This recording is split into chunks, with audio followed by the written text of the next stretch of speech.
Saya mahu terus saja sekarang bersama YB Fahmi Fazil. Fahmi Fazil adalah pengarah komunikasi PKR. Assalamualaikum YB. Assalamualaikum.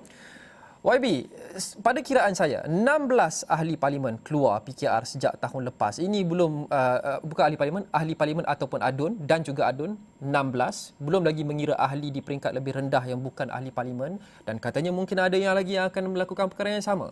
Jadi pada ketika ini, adakah adil untuk kita katakan kepimpinan PKR sudah hilang kawalan tentang terhadap situasi ini? Kadang sekarang kita lihat Majlis Presiden Pakatan Harapan baru-baru ini menyatakan bahawa agensi-agensi sedang diguna untuk memberi tekanan kepada ahli-ahli parlimen untuk mengalih sokongan mereka kepada Perikatan Nasional. Jadi tidak semestinya isu dalaman tetapi tekanan yang diberi dari luar ataupun habuan ataupun tawaran dan umpan yang diaju ataupun diberi kepada ahli-ahli parlimen ini. Seperti kita sedia maklum sebelum ni yang Muhammad Natra Ismail, ahli parlimen Sekijang, telah memaklumkan ada dua orang individu, seorang Datuk Seri, datang bertemu beliau dan menyatakan beliau berpeluang untuk mendapat manfaat sekiranya mengalihkan sokongan. Jadi seringkali sekiranya sesiapa melompat dan mengadu masalah parti, kemungkinan besar ada isu-isu lain yang tidak menyatakan dalam kenyataan tersebut. Tapi kita tahu dan kita sedar apa sebenarnya yang mereka hadapi. Itu satu kemungkinan, tapi itu juga satu tuduhan yang mungkin kita perlu dapatkan reaksi daripada Tuan Badan sendiri. Dalam kes ini adalah Datuk Dr. Xavier. Kita cuba untuk menghubungi beliau, tapi masih lagi belum dapat menghubungi beliau untuk memberikan reaksi yang lebih lanjut berkenaan dengan isu ini. Tetapi kalau kita lihat YB, 16 wakil rakyat iaitu ahli parlimen dan ADUN keluar daripada PKR sejak hanya tahun lepas. Adakah YB mengatakan bahawa kesemua 16 ini mereka masing-masing ditawarkan habuan untuk berbuat demikian? Dia sama macam keadaan UMNO sebelum ni yang kehilangan sejumlah ahli-ahli parlimen yang mana mereka telah pindah ke Bersatu dan itu telah menimbulkan satu suasana yang sangat parah dalam hubungan antara Bersatu dengan UMNO. Bagi keadilan, dia mungkin bukan seperti itu kerana sehingga baru-baru ini agak sukar untuk ahli parlimen ataupun wakil rakyat yang bukan berbangsa Melayu untuk masuk ke dalam Bersatu kerana isu kerusi mereka, isu dalaman parti itu, jadi ada masalah dari segitu. Tapi kalau kita lihat bagi ahli-ahli parlimen, dan kita rujuk kepada kenyataan daripada Majlis Presiden Pakatan Harapan, yang menjadi tekanan kepada ahli-ahli parlimen terutama dalam minggu-minggu yang telah berlalu, kita perlu ingat dan perlu sedar bahawa tindakan setengah daripada mereka keluar itu agak menarik timingnya, masanya, waktunya kerana hampir semua berlaku selepas kenyataan daripada Istana Negara bertarikh 24 hari bulan Februari bahawa parlimen boleh bersidang sewaktu darurat berkuat kuasa. Sebelum itu langsung tidak ada berita, tidak ada kedengaran. Ya, jadi bagi saya kita boleh baca keadaan di mana parlimen boleh bersidang sewaktu darurat berkuat kuasa dan tindakan beberapa ahli parlimen ini melompat. Bagi saya tidak boleh kita pisahkan terlalu jauh, dan ada mungkin yang melihat dua perkara itu ada kaitan. Tapi YB, kita juga satu perlu daya tarikan yang besar untuk menarik begitu ramai ahli PKR untuk keluar parti, khasnya untuk menyertai ataupun sekurang-kurangnya menyatakan sokongan mereka kepada kerajaan, different side of the aisle, opposite side of the aisle. Dan kalau nak mengatakan bahawa ada dakwaan bahawa wujudnya tawaran, habuan, duit dan sebagainya, ini adalah satu lumrah yang sudah ada sejak beberapa tahun lepas, beberapa puluh tahun lepas malah dalam politik Malaysia. Tetapi pada PRU 14, PH masih lagi intact, masih lagi kuat walaupun ada semua itu.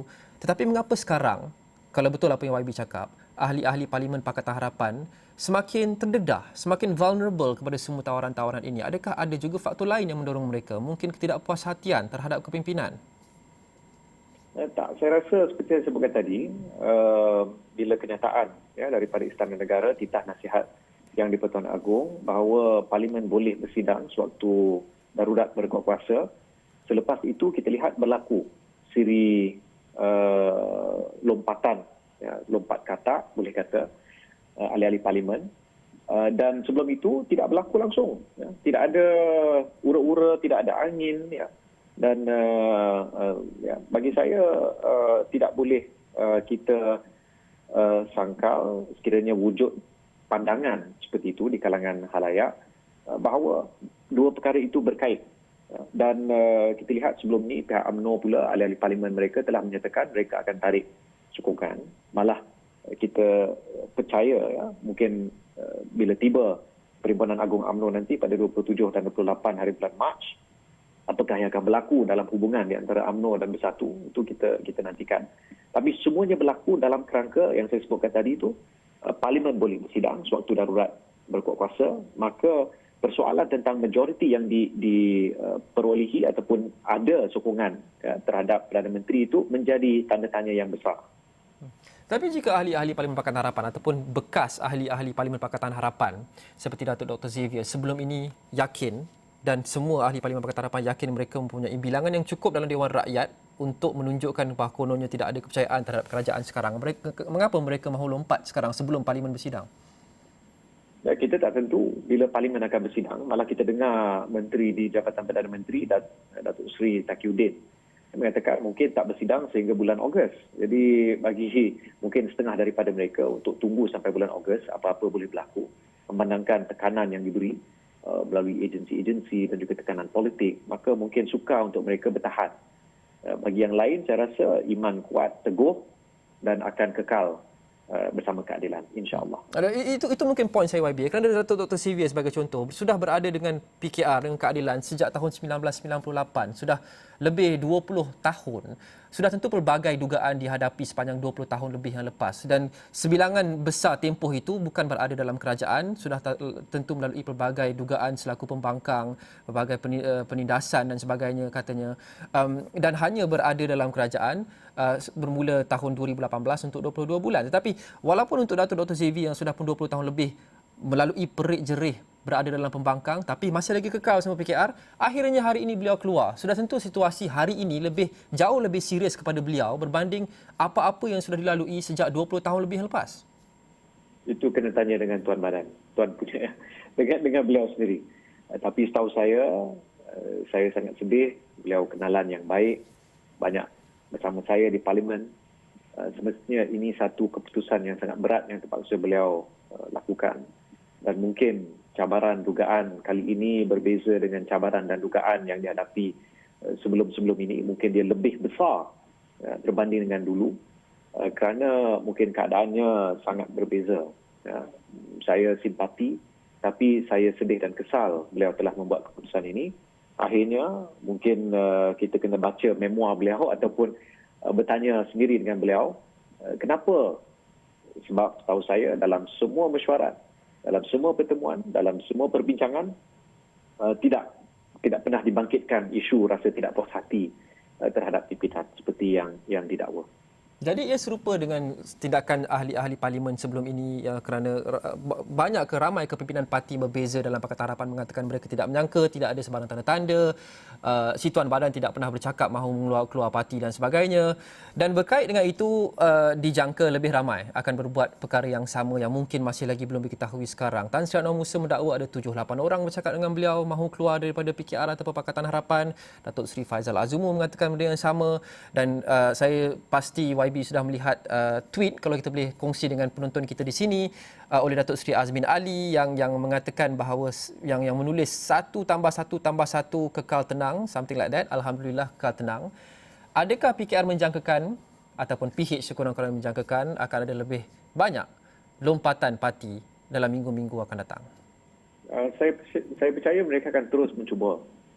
Ya, dan jangkaan saya mungkin Datuk Dr. Xavier sepatutnya keluar dengan mungkin beberapa orang yang lain, tapi tak berlaku. Tapi jangkaan saya mereka akan terus cuba dan terus mencuba selagi mereka tidak mempunyai angka ataupun jumlah yang mencukupi, maka selagi itulah Parlimen tidak akan bersidang. Ya, bagi saya itulah mungkin keadaannya. Dan walaupun kita tidak menafikan ya, ugutan ataupun habuan yang ditawar berlaku, malah ya mereka yang seperti Yang Berhormat Sekijang Ahli Parlimen Sekijang yang Muhammad Nasra Ismail telah membuat laporan polis dan juga laporan SPRM. Namun kita risau tindakan yang diambil mungkin tidak memadai, ya, kerana usaha suapan itu, tindakan itu berterusan. Apa yang kita boleh minta ahli-ahli parlimen berpegang teguh pada perjuangan, dan insya-Allah pada PRU ke-15 mereka yang telah memilih untuk lompat akan dihakimi oleh pengundi, akan dihakimi oleh rakyat. Itu juga poin saya, YB. Kerana pihak lawan sentiasa mencuba untuk menarik ahli parlimen, menarik sokongan ahli parlimen ke arah mereka. Dan secara teknikalnya itu tidak salah. Dakwaan, habuan dan sebagainya itu masih lagi belum kita buktikan. Tapi kalau mereka ingin menarik ahli parlimen ke arah mereka, ini adalah satu perkara yang tidak salah dan berlaku di mana-mana negara. Malah whip juga tugas dia untuk melakukan sebegitu. Tapi sejak 20 tahun lepas, dan PRU 14 sebagai contoh, odds were stacked against Pakatan Harapan. Kalau nak bercakap dengan habuan, duit dan sebagainya, saya yakin mungkin banyak ditawarkan pada ketika itu. Pakatan Harapan banyak perkara yang mereka mungkin kurang bertempang berbanding kerajaan pada ketika itu, tetapi masih lagi teguh, masih lagi utuh. Mengapa sekarang ahli-ahli Parlimen Pakatan Harapan menerima tawaran-tawaran ini yang sudah lama ada? Apa bezanya dulu dan sekarang? Adakah mereka mungkin tidak yakin dengan hala tuju Pakatan Harapan ataupun kebarangkalian Pakatan Harapan untuk menang semula, ataupun mereka tidak ada kepercayaan kepada kepimpinan? Apa dia, YB? Mengapa sekarang? Saya tak faham soalan awak berulang-ulang. Dah 2-3 kali awak tanya soalan yang sama. Saya jawab benda yang sama. kadang-kadang kita Saya perlu jawab mengorek benda yang sedikit, sama. YB, kerana kita faham. Kita perlu mengorek sedikit. Perkara ini tidak akan berlaku selagi mungkin editor kena cek ya soalan berulang-ulang ya. Kerana perkara ini tidak berlaku sekiranya pada 24 hari bulan Februari contohnya tidak timbul ya, kenyataan daripada Istana Negara di mana yang di-Pertuan Agong memberi titah nasihat bahawa Parlimen boleh bersidang sewaktu darurat berkuat kuasa. Jadi ini satu langkah untuk meraih sokongan yang bagi saya tidak akan berlaku sekiranya keadaan itu tidak tergugat. Dan apapun kita ucap selamat kepada mereka yang telah memilih. Bagi saya tidak ada isu tentang kepimpinan dan sebagainya, tapi isu tekanan, bahasa Inggerisnya disebut sebagai carrot and stick, di mana ditawar beberapa perkara, diberi tekanan beberapa perkara, dan itu yang telah mengakibatkan sejumlah ahli parlimen ini, terutama yang berlaku pada baru-baru ini, ya, untuk mengalih sokongan mereka. Sebab kalau kita lihat sepatutnya berlaku ya, mungkin pertambahan